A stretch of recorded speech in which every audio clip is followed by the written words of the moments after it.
Yes, and if you recognize that song, that is the song for the Royal Rumble from back in the day.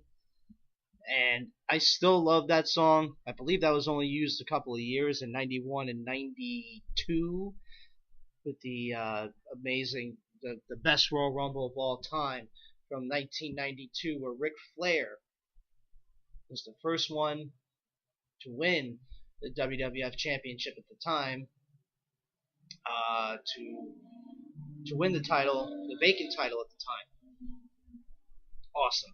And I'm glad they did it still with the year that Roman had the belt and eventually Triple H won, which set up everything else. But that's fine. But either way, now we're here to talk about the Royal Rumble event, which takes place tonight over on WWE Network, obviously.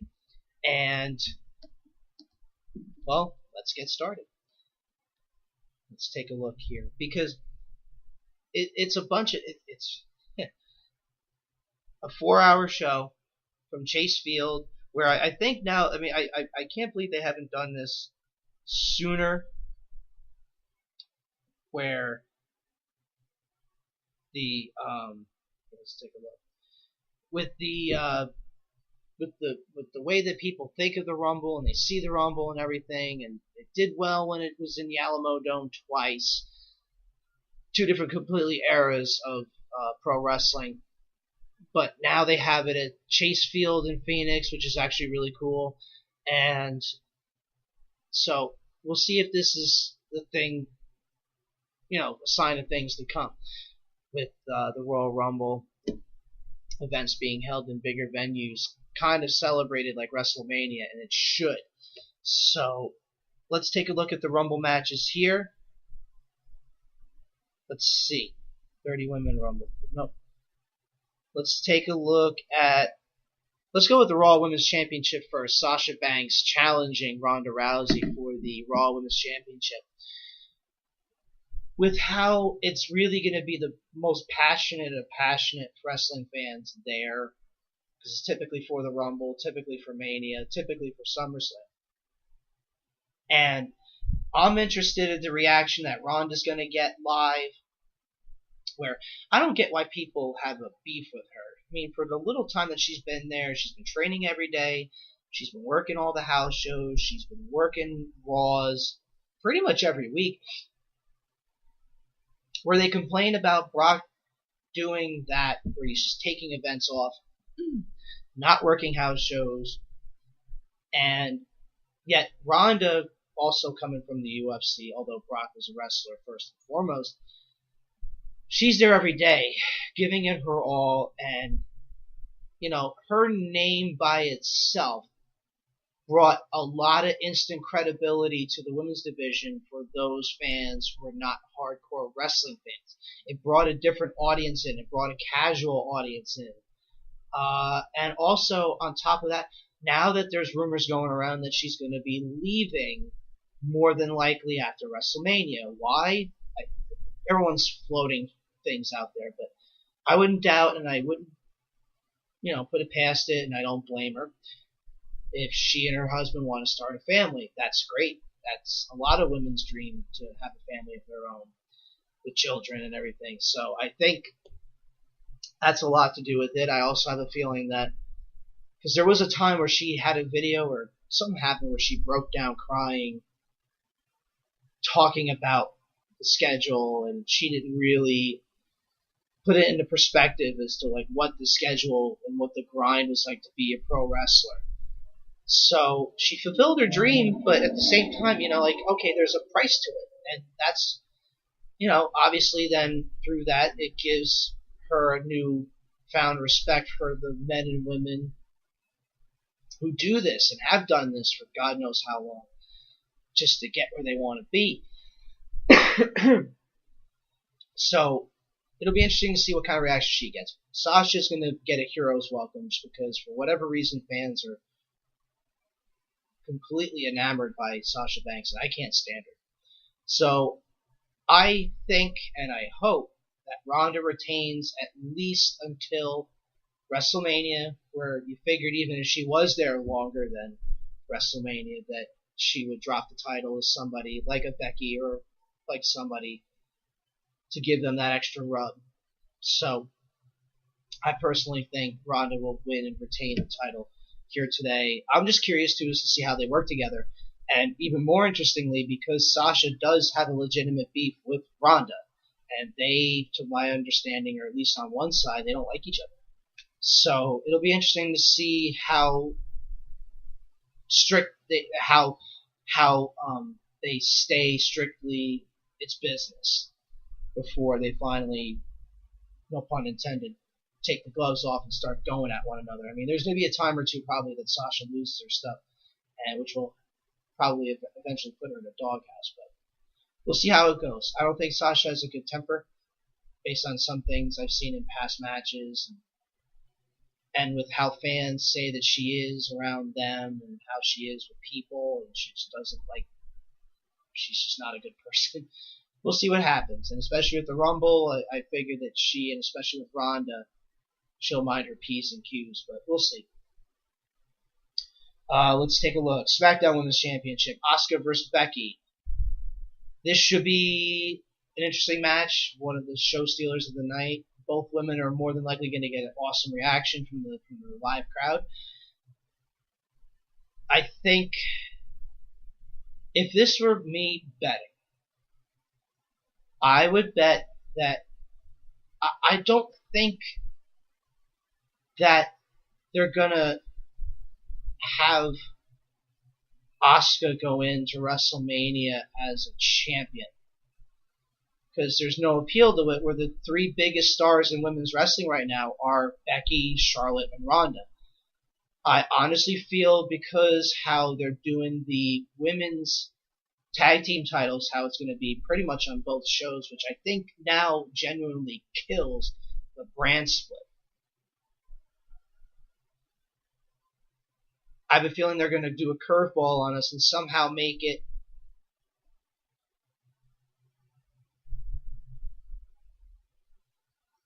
I think Asuka retains today. Somehow, some way, probably by disqualification or something. But then I feel Asuka will lose that women's championship at some point between now and WrestleMania. But I think they'll eventually combine the title and give people, or what the company wants, is a triple threat main event for the unifying of the women's championships, and have that main event WrestleMania. I will say I would like to see Becky lose and win the Rumble. I think that's what's going to actually wind up happening. So I think Asuka retains. She'll lose it eventually. Probably to Becky, and she'll be like, well, if she does eventually win the Rumble, well, I kind of want to cash in my opportunity right now. Why wait till WrestleMania? And then I'll figure out something in the meantime. But I will say, this will be an interesting match to keep your eye on. I still think Asuka wins this match, one way or another. I probably went 1-for-1 right now. SmackDown Tag Team Championships, The Bar versus the world's greatest tag team, or the best tag team in the world, whatever the hell they want to call themselves. Not much to really get into. I can't stand the McMahon-Miz tandem after especially how well the Miz did last year on his own. Why is Shane McMahon getting involved? Why are they putting him into this program? It's stupid. And personally, I feel that, I mean, sure, I think Miz and Shane are going to win. Just because. But then, you know, you're promising these talents based on reports that you're going to really put an emphasis on the tag team division, really focus on making it better. You're not focusing on making it better if you're putting those two as champions. Sorry, you're not. And it's just a joke at this point. I mean, The Miz is a credible champion, but Shane McMahon, really? I mean, like, come on. You can't do that. But they're going to do it anyway. Pre-show match, Rusev versus Nakamura for the U.S. title. I think Nakamura's reign, or his tenure in WWE, has been completely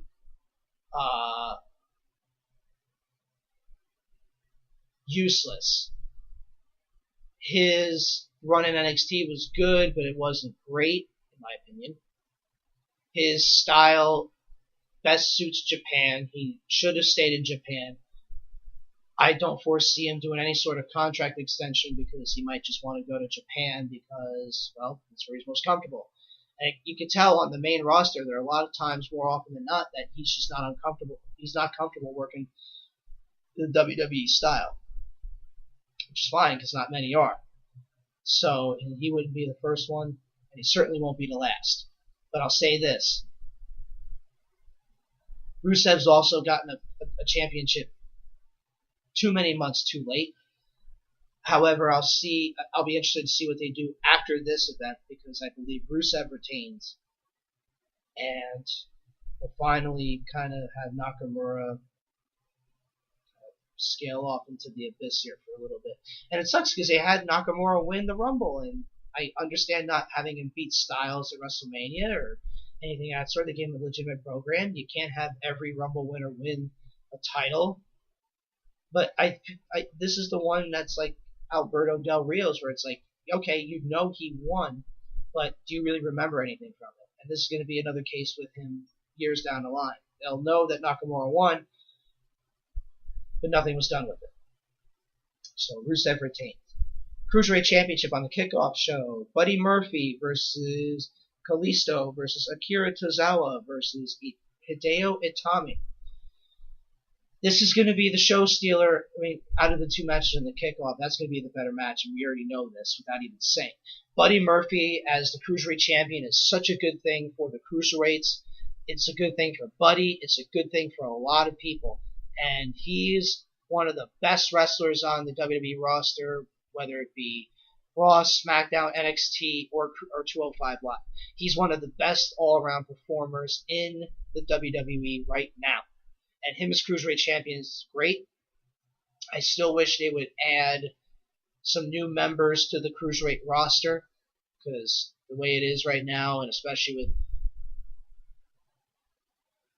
with Mustafa Ali getting his run on SmackDown Live. I haven't been watching 205 lately. I don't know if he's been on TV or not on 205. You have Lucha House Party on Raw. You know, you need to, whatever you're taking away, you need to add.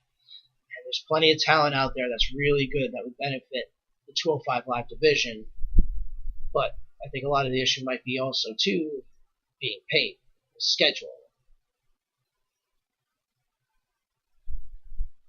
And I've said it before, and I'll say it again. The Cruiserweights, as a Cruiserweight division, I think it was a waste on Raw. I think the Cruiserweight division would have benefited best on NXT. I still think it benefits best on NXT. But that being said, and my personal feelings aside, this match should be really good. You'll probably see the two Japanese talents going after one another a lot here because they're used to working against each other like that. And Kalisto, I mean, obviously he's been on the show. He's in this match, but he's always been able to be counted on and put on an excellent match. So between the four of them and Buddy Murphy being Buddy Murphy, I still think Buddy retains the title. But this match is going to be all over the place, and I can't wait to watch it. Absolutely can't wait to watch it. Let's take a look here. Daniel Bryan versus AJ Styles, WWE Championship. AJ Styles versus Daniel Bryan has been one of the better feuds in WWE in some time. I like the new Daniel Bryan gimmick. I like how it's working with one another, with Styles and Bryan. This is a feud that, if they really wanted to, could